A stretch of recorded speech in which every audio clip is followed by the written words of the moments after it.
नमस्कार मित्रों, देखें समैया का एक दूसरा दास जिसके कवि है रस खान। ये आधा काव्य जो बाकी था वह है फिर से आप अपनी किताब निकालें और किताब के अंदर यह काव्य देखें। अगले आधे काव्य में हमने देखा था कि रस खान व्रज भूमि में निवास करना चाहते हैं। अगर उसे मनुष्य योनि में जन्म मिला तो वे गोकुल में ग्वाल बालों के साथ रहना चाहते हैं। पशु योनि में जन्म मिला तो नंद राजा के गैयाओं के बीच में गाय बनकर चलना चाहते थे। अगर पशु पक्षी बनने को मिला तो वे कालिंदी नदी के कदम के डालों पर बसेरा करेगा। और अगर पत्थर बने तो वे गोकुल में आए हुए गोवर्धन पर्वत बनकर कृष्ण की अंगुली पर रहेंगे।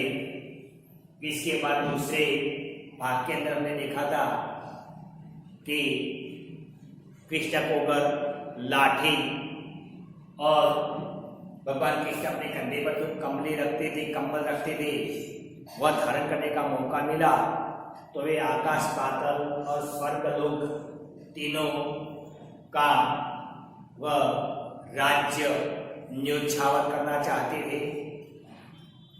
गैया को चराने का जो मौका मिला तो इसके सामने वे नवनिधि और अष्ट सिद्धियां इसको भी वह त्याग देना चाहते थे। अपनी आंखों से वे यमुना नदी के किनारे के वन बाग पेड़ पौधे और ऐसे कंटीले पेड़ों की झाड़ियां वह देखना चाहते हैं जिसके सामने सोने के महल भी रस खान के सामने क्षण भंगुर है। वैसी बात हमने आगे के भाग के अंदर देखा था। ये उसका पुनरावर्तन है। देखिए अब दूसरी 8 पंक्तियों के अंदर रस खान क्या बताते हैं कि जा दीन ते वन नंद को छोहरो या मन धेनु चराई गयो है। देखिए छोहरो शब्द है, छोहरो तो लड़का, क्या है? लड़का। धेनु ये शब्द तो आगे आ गया था, धेनु गाय। फिर स्थान कहते हैं कि जिस जाए जिस के जिस दिन से वह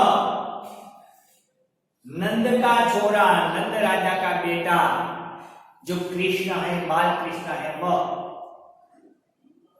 धेनु चराई गए हो कि इस वन के अंदर या वृंदावन में गोकुल में गैयाओं को चरा कर गया है, तभी से मोहनी तान्नी गोदन गाय के बेनु बजाई जाई गयो। देखे क्या है? बेनु, बेनु निर्वेणु, बांसुरी भी बोलते हैं उसको, मुरली, मोहनी ताननी गोदन गाय के, ताननी तान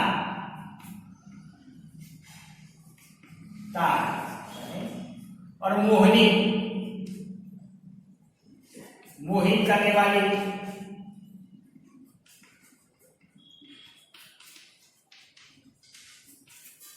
देखें फिर रसखान कहते हैं कि जिस दिन से यह कृष्ण ने अपने मुख पर रही हुई मुरली तान से बजाई है, तान से बजाकर रिझाई गयो, सभी गैयाओं को रिझा कर चला गया। कृष्ण बांसुरी बजाते थे तो गैया कहीं भी चरती होती थी, वह चरती हुई गैया कृष्ण की मुरली पर मोहित होने के बाद वह दौड़ती हुई कृष्ण के पास चली आती। देखिए उसकी मुरली में वैसा जादू था, उसकी मुरली ऐसी मधुर तान से कृष्ण बजाते थे कि गोपियों तो क्या, लेकिन ये पशु पक्षी जो होते थे वे भी कृष्ण की मुरली पर न्योछावर हो जाते थे, अपना सब कुछ भूल जाते थे, शुद्ध बुद्ध खो बैठते थे और दौड़ते हुए कृष्ण के पास चले आते। इसलिए यहाँ रसका ने कहा कि जिस दिन से नंद राजा का बेटा यहाँ धेनु चराकर गया है और अपने मुख से मीठी मधुर मुरली बजाकर गया है और गैया को रिझाकर या गैया को अपने वश में कर चला गया। देखिए आगे,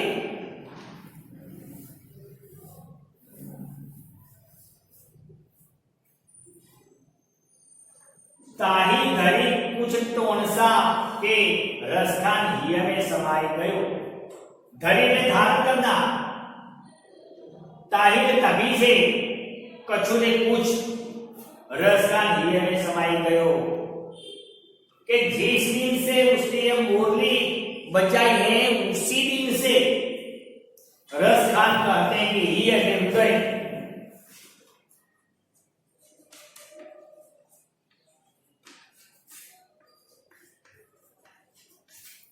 कि जिस दिन से उसने मुरली बजाई है, गायों को रिझाकर चला गया है, उसी दिन से रसखान कहते हैं कि वह सभी के हृदय में घर कर गया, सभी के हृदय में अपना स्थान जमा लिया है। सभी लोग कृष्ण को ही याद करते, क्या कि उसने अपने मुरली के जादू से सभी को मोहित कर दिया है, सभी के दिल के अंदर अपना एक स्थान पा लिया। कौन काहू की कहानी करे शीघ्रो ब्रज मीर बिकाई। देखिए यहां सुंदर बात बताई, को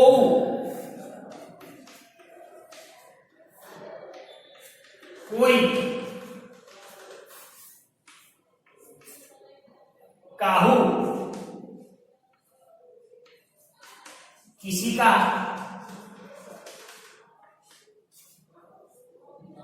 कहानी सुनना,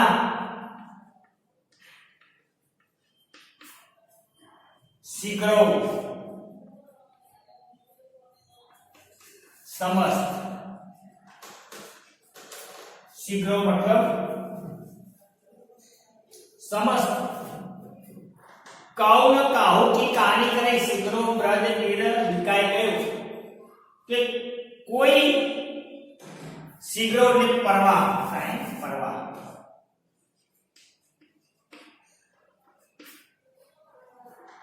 कोई किसी की परवाह नहीं करता, कोई किसी की परवाह करता नहीं। ब्रज वीर बिकाई गयो, ये ऐसा लगता है कि ब्रज के सारे नर नारी हैं, सारे गोधन हैं, वह सारे भगवान कृष्ण ने मानो कि खरीद लिया हो, सारे के सारे बिक गए। इसलिए कहा है कि कोई किसी की सुनता नहीं, कोई किसी की परवाह करता नहीं, सब लोग अपने अपने मौज मजा में मस्त हैं, अब अपने खुशी में मग्न है। इसलिए ब्रज में कोई किसी की सुनता नहीं, सब लोग अपनी तरह से प्रेम मग्न कृष्णमय हो गए। इसलिए कोई किसी व्यक्ति की परवाह करता नहीं, ऐसा लगता है कि सारे ब्रज के लोग, सारे ब्रज के पशुधन गौधन हैं, वह सारे के सारे कृष्ण के साथ बिक गए। तो देखिए यहाँ कृष्ण की मुरली का पशु पर और गोपियों पर कैसा जादू छा गया है, इसकी बात रसखान ने बताई। देखिए ये दूसरे भाग के अंदर गोपियों को कृष्ण का वियोग चलता है। क्या गोपियों को कृष्ण का वियोग है, इसलिए हर एक गोपी कृष्णमय बनना चाहती है, कृष्ण का अपना बनाना चाहती है। वे स्वयं कृष्ण को पा ना सकी, इसलिए वह कृष्ण जिस प्रकार का स्वांग रचते हैं, कृष्ण जिस प्रकार का पहन वेश पहनते हैं, वैसा पहन वेश पहनकर गोपियां कृष्ण को रिझाना चाहती हैं, गोपियां कृष्ण को अपना बनाना चाहती हैं। तो देखिए इसके अंदर कि मोर पखा सिर पर राखी हो, गुंज की माल गले पहिरोगी। देखिए मोर पखा, मोर पंख, सिर, मस्तक, राखी हो, रखूंगी,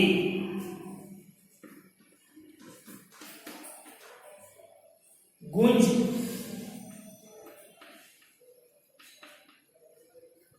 गुंगची, माल, माला, गले, गले, અને પહેરોગી तो पहनूंगी। देखें गोपियां कहती है जिस प्रकार कृष्ण अपने मस्तक पर मुकुट धारण करते थे, अरे मुकुट के अंदर मोर के पंख धारण करते थे, अरे मोर पंख मुकुट में होने के कारण कृष्ण की शोभा और बढ़ जाती। तो जिस प्रकार कृष्ण अपने मस्तक पर मोर मुकुट या मोर पंख वाला मुकुट पहनते हैं, उसी प्रकार हम भी अपने सिर पर मोर मुकुट धारण करेंगे। गुंज की माल गले पहिरोगी, गुंज એટલે गुंगची, गुंज मतलब गुंगची। अब गुंगची का अर्थ मालूम ना हो तो हम बता रहे, गुजराती में उसे चनोठी बोलते हैं, जिसका आधा भाग काला होता है और आधा भाग लाल होता है, देखने में वह छोटी बड़ी सुंदर होती, उसे चनोठी बोलते हैं। तो एक गुंगची की माला गले पहनोगी, कृष्ण वन में घूमते फिरते, इसलिए ऐसी गुंगची की माला बनाकर वे अपने गले में पहनते थे। यह माला बड़ी सुंदर लगती थी। आज जो सोना हीरे जेवरात की जो माला पहनते हैं, उनसे भी माला बेहतर लगती। इसी प्रकार कृष्ण अपने मस्तक पर जो सिर मुकुट धारण करते थे, वह भी हम पहनेंगे और गले में कृष्ण की तरह हम गुंज की माला भी पहनेंगे। ओढ़ी पीतांबर ले लकुटी वर गोदन वारी संग फिरोगी। देखिए शब्द है पीतांबर,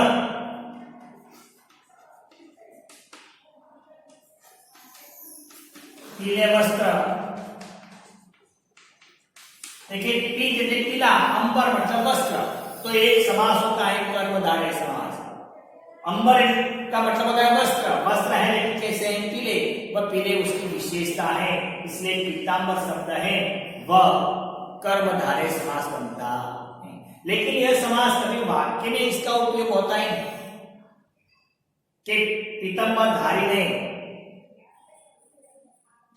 द्रौपदी की लाज रखी, तो यही यह समास बहुव्रीहि समास बनता है। क्या कि यह शब्द कोई दूसरे शब्द की विशेषता बताता है, तो वही समय पर पीतांबर है वह बहुव्रीहि समास बनता है। उतना ध्यान रखें कि दूसरों की विशेषता बताने वाले शब्द होते हैं वह बहुव्रीहि होता है, और संज्ञा की विशेषता बताने वाले शब्द है वह कर्मधारय समास बनता है। उतना फर्क है। तो ओढ़ी पीतांबर ले लकुटी, लकुटी मतलब लाठी, गोदन गायों का धन, ग्वारी એટલે ग्वाल बाल, संग फिरोगी साथ में के जिस प्रकार कृष्ण अपने शरीर पर पीले वस्त्र पहनते थे, पीतांबर धारण करते थे, उसी प्रकार हम भी पीतांबर धारण करेंगे। कृष्ण गैया को चराने के लिए हाथ में लकुटी रखते थे, हम भी अपने हाथ में लकुटी रखेंगे। गोधन ग्वारी संग फिरोगी, और गायों को चराने के लिए हम ग्वाल मालाओं के साथ हम भी घूमेंगे, हम भी उसके साथ फिरेंगे। भाव तो वही मेरो रस खानी। देखिए भाव तो पसंद आने वाला,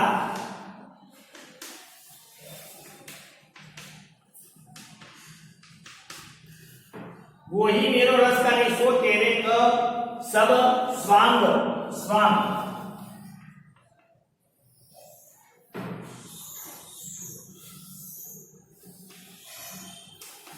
नकल।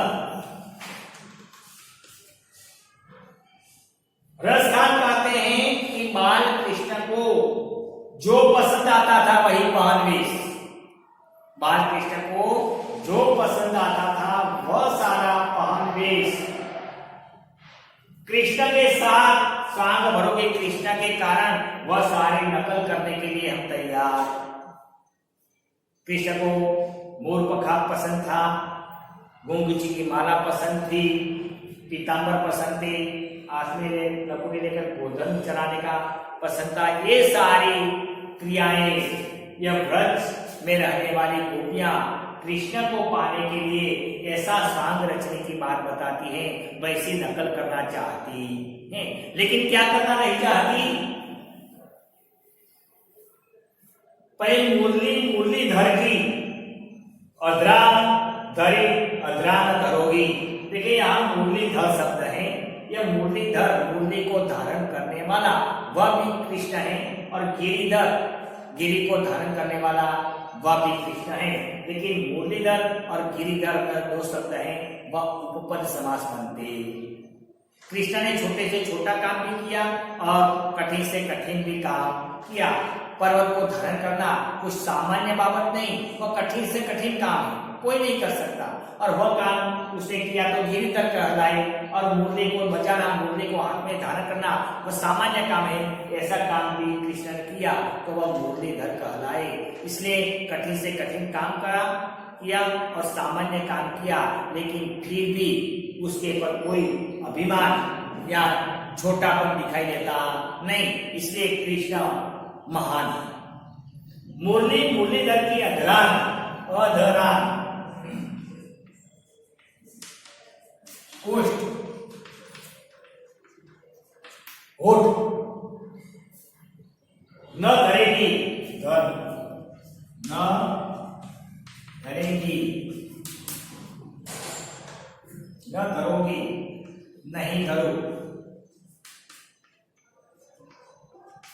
धारण नहीं करेगी।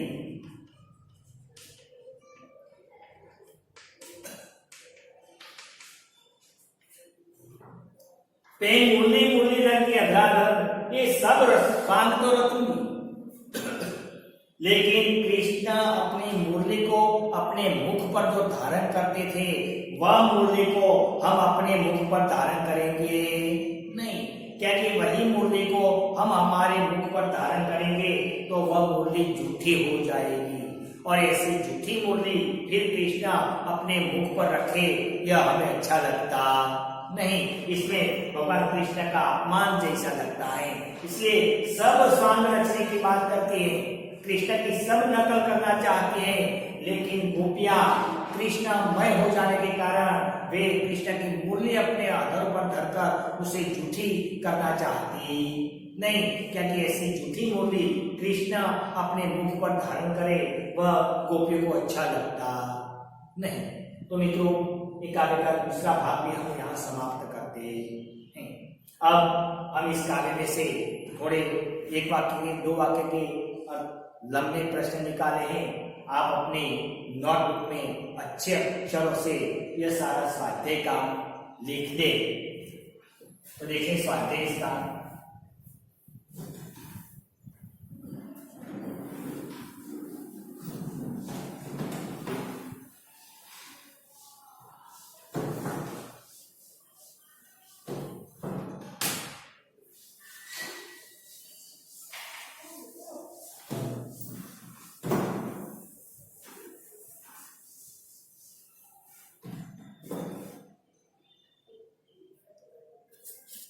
देखिए स्वाध्याय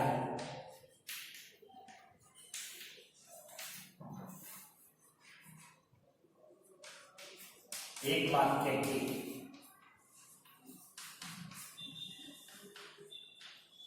प्रश्नोत्तर।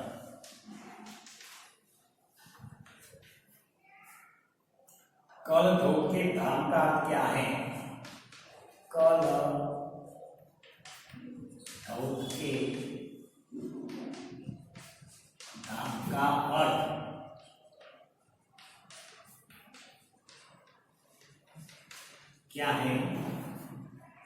दूसरा देखें, गोपी गले में किसकी माला बांधना चाहती है?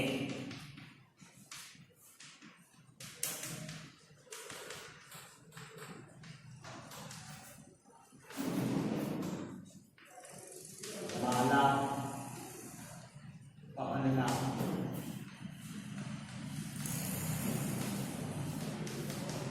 चाहती है। तीसरा है, कालिंदी किस नदी का नाम है?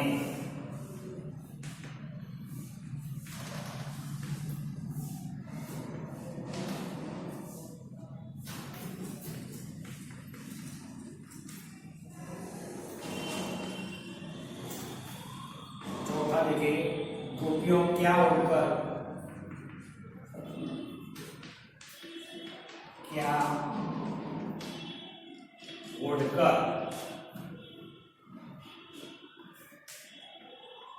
कृष्ण बनना चाहती है? पांचवा देखिए, रसखान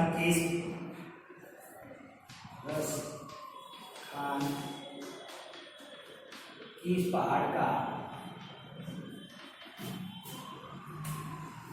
पत्थर बनना चाहते हैं? लेकिन दो वाक्य में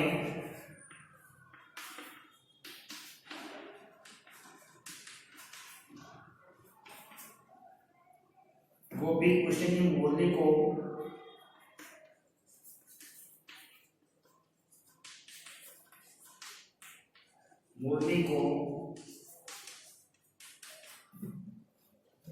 अपने हाथों पर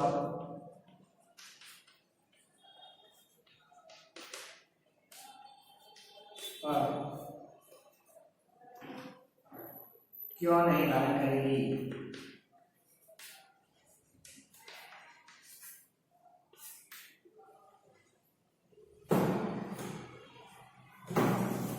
दूसरा है, लघुटी लेकर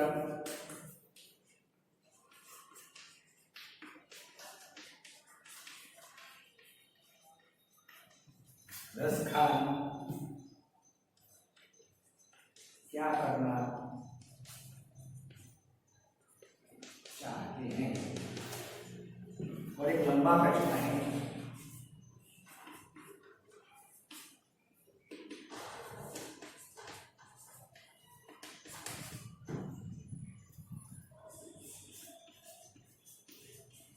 कृष्ण की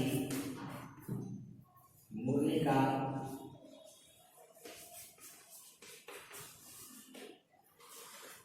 ब्रज की क्रिया पर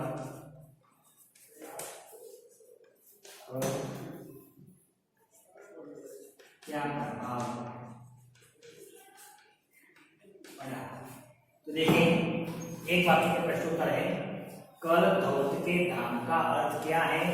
दूसरा है, गोपी गले में किसकी माला पहनना चाहती है? कालिंदी किस नदी का नाम है? गोपियों क्या ओढ़कर कृष्ण बनना चाहती है? रसखान किस पहाड़ का पत्थर बनना चाहता है? तो एक 5 प्रश्न एक वाक्य के हैं। गोपी कृष्ण की मुरली को अपने अधरों पर क्या न धरेगी? और लघुटी लेकर रसखान क्या करना चाहते हैं? ये 2 प्रश्न 2 वाक्य के हैं। और 5 वाक्य में एक प्रश्न है, कृष्ण की मुरली का ब्रज की स्त्रियों पर क्या प्रभाव पड़ा? तो मित्रों, ये सभी प्रश्न अच्छे अक्षरों से अपनी नोटबुक में सही उत्तर में लिख दे। उतना ही नहीं, यह सारे प्रश्नों के उत्तर आप मौखिक भी करें, याद भी रखें। Thank you.